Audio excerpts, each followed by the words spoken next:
So in today's video guys, we have here 8-port na TP-Link na switch hub na nabili natin sa Shopee. So maglalagay tayo sa description box ng link kung saan yung mabibili to, and ilalagay natin yan dito sa piso wifi natin. Currently, meron siyang 5-port na gigabit din na nandyan sa loob. But then, kailangan natin mag-upgrade. So bumili tayo nito at i-unbox natin, tingnan natin yung laman, and let's see kung anong maganda sa pictures ng item na ito. So with that, intro muna tayo.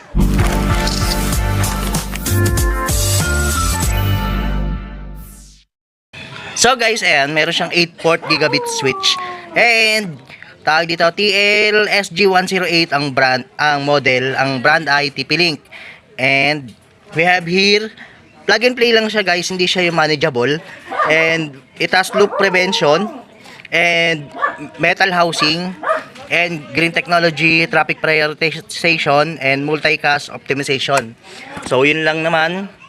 So ayan, post nyo yung video, kalimutan nyo po yung mga details. So included on the box, eto yung, ayan, yung ibang features niya and specifications. Yan. So binuksan na natin siya. Upon opening the box, ito yung bubungad sa atin, yung mismong switch niya, and gawa siya sa metal guys. Ayan.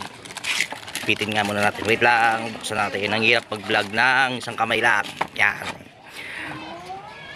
So, ito yung harapan. Yan. So, 1, 2, 3, 4, 5, 6, 7, 8. 8 na port. And we have here sa likod yung 5 volts 0.6 amp. And we have here switch ng loop prevention. So, yung loop, in Tagalog, parang buhol, ganon.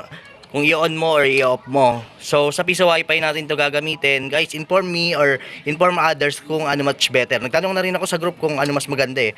Kung naka-on or naka-off. Well, primary, ang gagawin ko rito is naka-off na lang muna. Baka mamaya eh, mag-conflict dun sa sa unit, sa piso wifi natin. So, yan. And we have here yung foam putting niya. Foam siya guys. And yung paa. And we have here power adapter niya. So guys, samahan nyo ko, ikakabit natin to, install natin sa piso wifi, palitan natin yung 5-port na ano natin na unang naka-install. And we have here installation guide. Yan. So picturean ko na lang and para makita nyo yung nakalagay dito, and post nyo lang yung video para mabasa nyo isa-isa. So guys, kaya natin to binili is because ayan, nakakabit yung media converter ito sa taas. Etong dalawang to is para sa Bendo 1 and sa Bendo 2. And then etong isa is galing dun sa ganito na 5-port. And then etong isa is yung supply para dito sa sa ibabaw ng yan sa TP-Link na router sa indoor antenna. So ngayon, gagawin natin yung nasa loob na 5-port is ipapalit natin ito. So guys, ayan yung propose ko na sa ibabaw siya. And ito is from sub Bendo 1 and sub Bendo 2. And ito naman is para sa EW73. So ililipat na rin natin yan dito sa taas. And yung 5 na nasa loob. So yung 5, 'di ba? Tatlo to. Nabawas na, tapos yung 5 pa. So mapupuno talaga tong 8-port na to. And magiging solo na ulit itong itong indoor antenna na TP-Link kasi nahihirapan siya eh. Humihina yung EW73. I don't know if kinakain na talaga ng dalawang sub Bendo yung supply. So tara, baklasin muna natin, pakita ko sa inyo. So guys, ito yung 5 na sinasabi ko sa inyo is yung galing sa Orange Pi, tapos 314N, 314N, tapos yung indoor antenna na TP-Link. So ang gagawin natin yan is kakalasin natin, aalisin na natin ito. So doon na natin sa taas ilalagay lahat. Pagpasensyahan nyo yung pansit ko. So we are using USB to LAN setup. Ayan. So tara, mabilisan lang to kasi may mga mapiperwish yung nakakabit. So ang gagawin ko is kakalasin ko muna, setup ko muna bago ko ipakita sa inyo mabilis ang kilos kasi nga may mga nakakonect na 5 yata. So yun, madi-disconnect sila for the meantime, and para maikabit natin, papatayin kasi natin to, shutdown muna natin yung main Bendo to. So ayan, pagpasensyahan nyo na yung pansit ko, napakarami.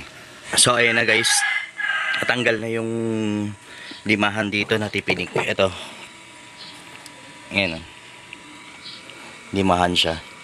5-port na TP-Link. Diyan yan nakalagay sa baba. Then, ayun, kinalas na natin, nilabas na natin yung mga wire na naka-install dito. So, yun. Pakita ko sa inyo sa likod nun. So, yung ito, loop prevention. Discuss natin sa comment section kung ano nga ba, kung dapat bang naka-on or naka-off. So, ayan. Again, piso wifi, hindi personal use ha. Ayan. Kung may maititit kayo sa akin na ano mas maganda and bakit ganun, kailangan naka-on siya or kailangan naka-off siya, bakit ganun. For me, ginawa ko muna naka-off kasi wala naman to dati. Ito yung isa, oh.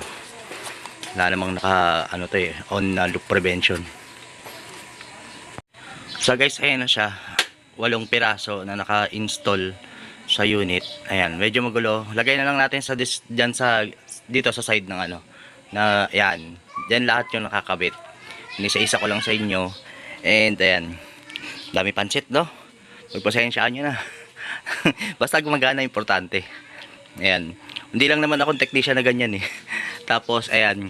So ito ay explain ko lang din na itong apatan. Ito ano to 105E. So ito ay supply. Tapos ito ay papasok sa piso wifi. And ito sa kapitbahay. Sa dulo. Yung nasa dulo, yung third slot na sa kapitbahay. Yung second slot papasok sa piso wifi. So yan. So itong lahat ng lumabas na to sa piso wifi na to. So ito yung una galing sa piso wifi board, yung USB to LAN. Tapos ayan na.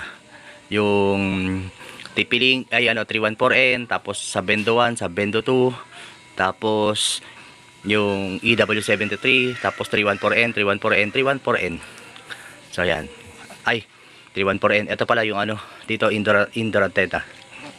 Yan yung indoor antenna. Yan. So guys, ayan, upgrade na natin. So from this 5-port to 8-port, I hope nakakuha kayo ng idea paano siya isalpak. Well, ano naman yan, unmanageable switch naman yan. Kahit saan mo isalpak yung source, parehas lang. Kumbaga, etong number 1, isalpak mo sa gitna, okay lang yun. So yun, same as this, ganun din. Kahit saan mo isalpak, okay lang din. So unmanageable switch again. So hindi mo pwedeng ibaba or itaas yung bandwidth or speed ng internet. Unlike dito sa may nasa ilalim yung yung 105E na ma-manage mo yun. Na naiiba mo yung speed ng ng internet na lalabas doon sa port. So yan. And I hope isa na naman tech kaalaman ang inyong natutunan gamit ang video na to. So kung mahilig ka sa how to, tutorial, unboxing, cellphone application, wifi, video kay e-bike and all about technology, kaibigan, baka naman, please like, subscribe, and hit the notification bell para updated ka sa mga bagong tech videos na lalabas. So with that, maraming salamat po and peace out.